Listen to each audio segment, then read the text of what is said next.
स्वयंपाक घरात पाठवावा लागला. कुठे फेडू हे पाप. अगं मी पाणी प्यायला आले होते.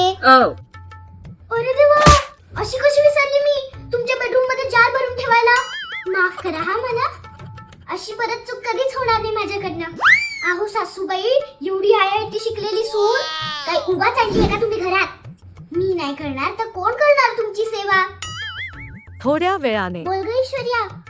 काय मूवी बघायला? मी तुमच्या बरोबर? नाही नाही, मी नाही येऊ शकत. मला सासूबाईंना प्रवचनाला न्यायचंय.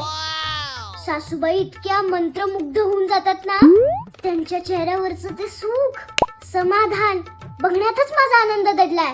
तेच माझ्या जीवनाचं सार्थक आहे. तुम्हाला नाही समजणार, जा तुम्ही. काय घाणेरड्या सवयी आहेत एक एक. काय ग करीना, कशी आहेस? ये ये बैस. कशी राहतेस आजीबाई सारखी? जरा जीन्स टॉप घालत जा. काय बाई बाई बाई बाई, लाज वाटते का तुला असं बोलायला? देवा माफ कर रे या नादान बालिकेला. शी, मी नाव सुद्धा घेणार नाही असल्या वेशभूषेचे. नेसला तर दूरची गोष्ट.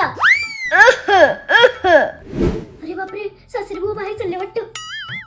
2 मिनिटं थांब, त्यांना जाऊ दे. हा, आता बोल. अगं केया, अहो सासूबाई, तुम्ही या ना, या बसा. थांबा थांबा, या बसा. तुम्ही दोघी गप्पा मारा, तोपर्यंत मी आईची फेवरेट कोथिंबीर वडी आणि आल्याचा चहा करून आणते.